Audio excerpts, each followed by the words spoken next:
नमस्कार दर्शकों, आप देख रहे हैं टुडे एक्सप्रेस न्यूज का डिजिटल प्लेटफॉर्म और मैं अजय वर्मा आप सभी का इस रिपोर्ट में स्वागत करता हूं। दर्शकों, आपको बता दें कि जमीनी विवाद को लेकर बीती 17 अक्टूबर को फरीदाबाद के बड़ोली गांव के रहने वाले करीब 70 वर्षीय बुजुर्ग सतपाल व उनके परिवार पर दूसरे पक्ष यानी जितेंद्र के परिवार के द्वारा उन्हीं के घर में घुसकर पूरे परिवार के साथ मारपीट के मामले को करीब 35 दिन बीत जाने के बाद भी पुलिस की कार्रवाई से असंतुष्ट पक्ष आज इंसाफ की गुहार लगाने के लिए सेक्टर 12 स्थित जिला उपायुक्त कार्यालय पहुंचा और डीसी को ज्ञापन सौंपा। वहीं इस मौके पर पीड़ित पक्ष ने डिप्टी पुलिस कमिश्नर से भी मुलाकात की और उनके आगे गुहार लगाई। वहीं इस मौके पर 70 वर्षीय बुजुर्ग सतपाल व उनके परिवार ने अपनी आप बीती मीडिया के कैमरों के सामने भी बताई। वहीं कई गंभीर आरोप बीपीटीपी थाना प्रभारी के ऊपर भी लगाए। उससे पहले आपको दिखाते हैं कि 17 अक्टूबर को हुए हमले में सतपाल व उनके परिवारजन किस कदर से घायल हुए थे। यह तस्वीरें आपको सीधे नहीं दिखा सकते, लेकिन इन ब्लर फोटोज के माध्यम से आपको यह बताना चाहते हैं कि इन तस्वीरों में जिस तरह से लोग घायल दिख रहे हैं और खून से लथपथ दिख रहे हैं, उनसे यह तो साफ होता है कि किस तरह से इस परिवार पर कहर बरपा होगा और हमले के वक्त कितना दहशत भरा माहौल होगा। हालांकि इंसाफ के लिए डीसी ऑफिस पहुंचे पक्ष ने कई गंभीर आरोप दूसरे पक्ष पर लगाए हैं, जो कि एक निष्पक्ष जांच का विषय है। सर, मेरा नाम सतपाल है, बड़ौली गांव है, सेक्टर 80। और मेरे बच्चे मारे 7 अक्टूबर को, 17 अक्टूबर को। हाँ, 17 अक्टूबर को घटना घटी है हमारे साथ। मेरा नाम सुंदर सिंह है जी। क्या मामला है जो आज आप डीसी ऑफिस में आए हैं, ज्ञापन भी सौंपा है, क्या है मामला? सर, मामला ये है कि 17 अक्टूबर की शाम को, रात को, दूसरी जो जित्ते सनोब जय किशन है, इन्होंने गैंग बना के मेरे और मेरे पूरे परिवार को, भाइयों को मारा, हाथ तोड़ दिए जी, दोनों के सिर फट गए। हमारे पिताजी देखो 70 साल उम्र है जी इनकी, हैं, उनका तनक श्रम नहीं। हम मेरी माँ जो 65 साल की है, उसको भी छाती में ईंटों से मारा जी उन्होंने। पूरा 17 अक्टूबर से आज डेट हो गई 24 नवंबर, कोई कार्रवाई नहीं हुई जी पुलिस के द्वारा। उन्हें ना कोई अरेस्टिंग करे, ना उन्हें कोई किसी तरह के लिए बुलाया गया है वहाँ पर। और हम ही परेशान हैं और हम क्यों धमकी दी जा रही है उनकी तरफ से भी और पुलिस वालों की तरफ से भी दबाव बनाया जा रहा है कि भैया समझौता कर लो। जब हमने एप्लीकेशन दी, शिकायत दर्ज कराई, हॉस्पिटल से रिलीफ होकर बिल्कुल सेम टू सेम उन्होंने भी एफआईआर उन्होंने दर्ज करवा दी। सिर्फ 35 मिनट का अंतर है जी हमारी एफआईआर में और उनकी में, जो हमने मामला दर्ज करवाया है।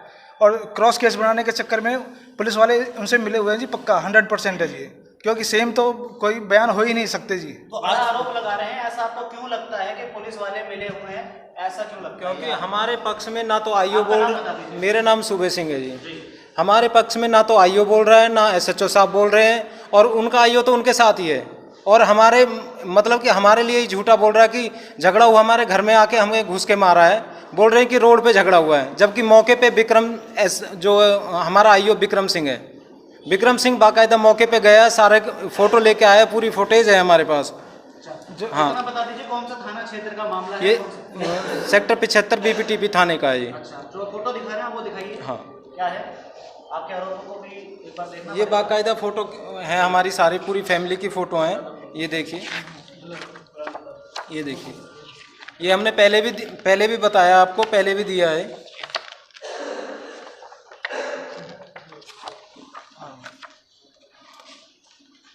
जी, तो फिलहाल आप देख रहे हैं कि आप डीसी ऑफिस आए हो, तो यहाँ किनसे मुलाकात हुई? क्या आपको यहाँ से क्या आश्वासन मिला है? अभी खाली हमें बताया जा रहा है कि भाई हम तुम्हारे साथ ठीक करेंगे, अब जब ठीक होगा जब पता चलेगा जी हमें। तो जी मुलाकात हुई डीसी? आज डीसी ऑफिस में उनके डीसी साहब को एप्लीकेशन दे दी है।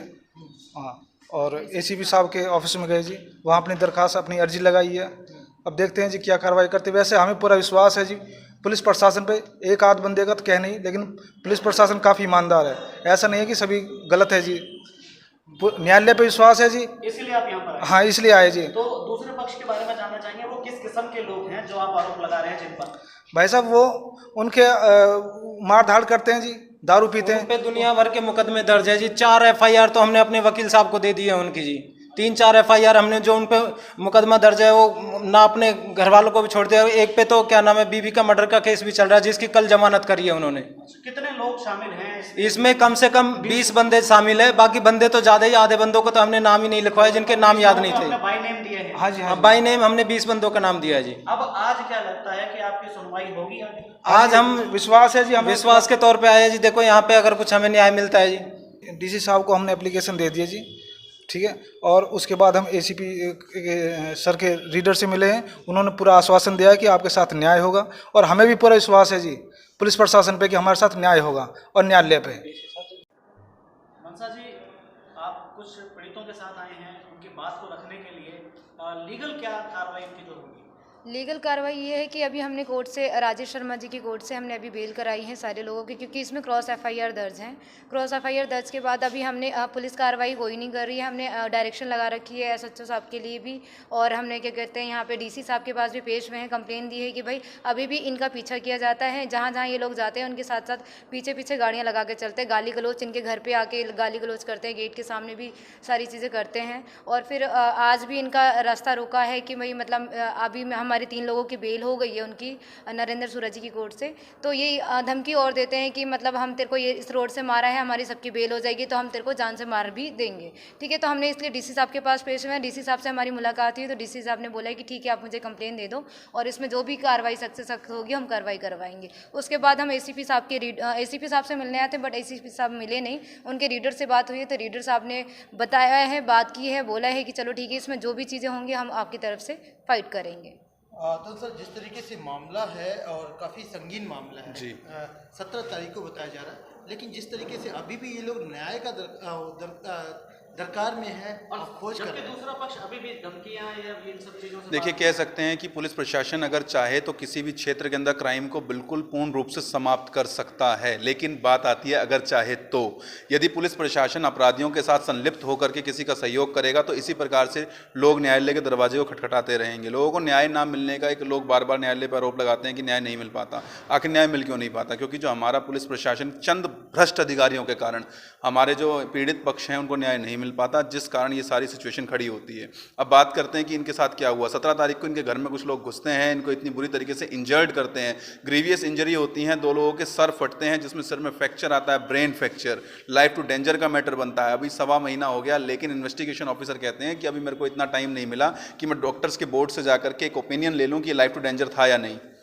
1.25 महीने से 3 लोगों की बेल अप्रूव्ड हुई, वो भी कल कोर्ट में, यानी कि 1.25 महीने बाद। 17 तारीख पिछली महीने 17 तारीख को मुकदमा दर्ज होना चाहिए था, 19 को मुकदमा दर्ज होता और इस महीने की भी 24 तारीख को 23 तारीख को उनको बेल मिलती है। तब तक पुलिस शादी तो आरोपियों को गिरफ्तार नहीं कर सकती थी क्या? पुलिस किस प्रकार सहयोग करती है? सेवा सुरक्षा सहयोग का नारा है पुलिस का, लेकिन मुझे ऐसा लगता है कि BPTP थाने के भ्रष्ट अधिकारी सेवा सुरक्षा सहयोग जो है वो आम जन का ना करके वो अपराधी किस्म के लोगों को करना चाहते हैं। SHO कंसल्ट से हम बात करते हैं जी, कार्रवाई की जा रही है, किस प्रकार की कार्रवाई की जा रही है? 1.25 महीने में आप कोई कार्रवाई नहीं कर पाए। अगर पुलिस चाहे तो 24 घंटे के अंदर अपराधी को गिरफ्तार कर सकती है, लेकिन इस टाइम जो गिरफ्तारी की तो बात ही छोड़ दीजिए, इनको अभी सुरक्षा भी पूर्ण रूप से मुहैया नहीं करवा पा रही पुलिस। फिर उसके ऊपर से बात करते हैं SHO साहब जी कंसल्ट थाने ने मुकदमा दर्ज कर दिया, इन्वेस्टिगेशन कर रहे हैं, 452 दोनों पक्षों के ऊपर दर्ज कर दी जाती है। जिस घर में घुस करके इनको इंजर्ड कर दिया गया, इनका सर फट गया, इनके हाथ टूट गए, इनको चाकू से मार दिया गया, ये बेहोश हो गए, उस कंडीशन में इनको हॉस्पिटलाइज किया गया, इनकी सर्जरी चल रही है और पुलिस कहती है कि इन्होंने भी उनके घर में जाकर के मारपीट कर दी। अगर मारपीट कर दी, हमने कहा उनका घर CCTV कवर्ड है, आप आकर के फुटेज दिखा दीजिए। उसके बावजूद no investigation, only for advice. लेकिन आपके जो क्लाइंट है वो ये भी आरोप लगा रहे हैं कि जो पुलिस महकमा है जी, स्पेशली उस थाने की चौकी की बात हो रही है, तो वो लोग मिले हुए हैं, किस तरीके से? सीधी सी बात समझ में आती है सर, यदि किसी व्यक्ति को 1.25 महीने तक गिरफ्तार नहीं किया जाता बाय नेम FIR रजिस्टर्ड होने के बाद, एक व्यक्ति जो घर में घुसता है, चाकू से वार करता है, शार्प इंजरी डॉक्टर अपने MLR में देते हैं, इसके बावजूद पुलिस के द्वारा आर्म्स एक्ट में मुकदमा दर्ज नहीं किया जाता, उसके घर में घुस के रोडों से मारा जाता है, अरेस्टिंग नहीं की जाती, डॉक्टर ओपिनियन नहीं लिया जाता। बोर्ड ओपिनियन में आता है कि लाइफ टू डेंजर है, लेकिन वो ओपिनियन नहीं लिया जाता। 307 ऐड नहीं की जाती। कोर्ट की डायरेक्शंस होती हैं उनको अरेस्ट करने के लिए, आज पेंडिंग था उसमें डायरेक्शंस को लेकर के। IO पेश नहीं होता, मेडिकल लगा देता है मेरी तबीयत खराब है। ACP ऑफिस में पेश होते हैं, ACP साहब के रीडर साहब फोन करते हैं IO साहब से, तो कहते हैं जी मैं तो गुड़गांव किसी काम से आया हूँ, 1 घंटे बाद आता हूँ। लेकिन इन सारी बीच में 1.25 महीने के अंदर क्या इन व्यक्तियों को सुरक्षा का अधिकार नहीं है? या ये भारत के नागरिक नहीं है? इनकी सुरक्षा नहीं की जा रही, इनके साथ हादसे हो रहे हैं, फिर एक पर्सन की बेल हो जाती है, बेल होने के बाद वो आज सुबह फिर रास्ता रोकता है, गाड़ी से ओवरटेक करता है, वही रोड दिखाता है कि इसी रोड से तुम्हारे भाइयों को मारा था, इससे तुम्हें भी मारूंगा, उसकी कंप्लेंट देते हैं जाकर के डीसी साहब को, एसीपी साहब को, लेकिन नो एक्शन। ये चीज हो सकती है कि उनको शय है कहीं, तभी वो इतना स्पष्ट है, इस बात में कोई दो राय नहीं है कि जो हमारा स्थानीय प्रशासन है वो पूर्ण रूप से शय दे रहा है। अदरवाइज एक व्यक्ति जिसके खिलाफ 10 मुकदमे दर्ज हों और सभी मुकदमों में 452 लगी होगी, घर में घुस करके उसने अपराध किया है, इसके बाद वो हैबिचुअल हो चुका है, लेकिन उसको गिरफ्तार नहीं किया जा रहा, तो पूरी शय पुलिस की है, स्पेशली एसएचओ बीपीटीपी की। कल मेरी खुद उनसे बात हुई थी, हमारे पास रिकॉर्डिंग है, हम आपको शेयर करेंगे उनकी एक छोटी सी क्लिप, आप उसको सुनिएगा किस तरीके से वो बात करते हैं। उनके बात करने का लहजा हमें ज़्यादा पसंद आया, इसलिए हम उस लहजे को लेकर के आज हाईकोर्ट जा रहे हैं और हाईकोर्ट में रिट पिटीशन के जरिए एसएचओ को बताएंगे कि बात करने का लहजा क्या होता है, आम पब्लिक से और एक एडवोकेट से। फिर लास्ट में क्या कहना चाहिए, किस तरीके से एंश्योर कर रहे हैं अपने क्लाइंट? देखिए, जो बेल कल अप्रूव किए हैं ऑनरेबल कोर्ट ने, उसके अगेंस्ट हमने बेल ऑफ कैंसिलेशन फाइल कर दी है हाई कोर्ट के अंदर। हाई कोर्ट जो उसमें डिसीजन देखा उसको देखते हैं कि किस प्रकार का डिसीजन आता है। हम इंश्योर हैं कि हाई कोर्ट से न्याय मिलेगा और इस तरीके की जो बेल एप्लीकेशन कल अप्रूव्ड पुलिस की साजबाज ने अपराधियों के साथ मिलकर के कोर्ट को गुमराह करके उनको बेल दिलवाई है, वह खारिज होगी। सभी आरोपी जो गिरफ्तार किए जाएंगे। अदरवाइज हाई कोर्ट से हमें पूर्ण रूप से आश्वासन है कि हाई कोर्ट इन लोगों को, जो भी अपराधी हों, चाहे वो पुलिस अधिकारी हों चाहे एसएचओ हों, उन्हें सस्पेंड तक करवाने का हमारा प्रयास रहेगा। और जो आपको क्लिप की बात बताई वो मैं जल्दी आपको शेयर करूंगा, आप खुद उससे इंश्योर हो जाएंगे कि कहीं ना कहीं पक्षपात किया जा रहा है। Thank you. दर्शकों, अगर आपको ये वीडियो पसंद आई तो वीडियो को लाइक और शेयर करें, वहीं टुडे एक्सप्रेस न्यूज के यूट्यूब चैनल को सब्सक्राइब करें। और अगर इस वीडियो को फेसबुक पेज पर देख रहे हैं तो टुडे एक्सप्रेस न्यूज के फेसबुक पेज को लाइक और फॉलो जरूर करें, ताकि आने वाली वीडियो की अपडेट आपको मिलती रहे।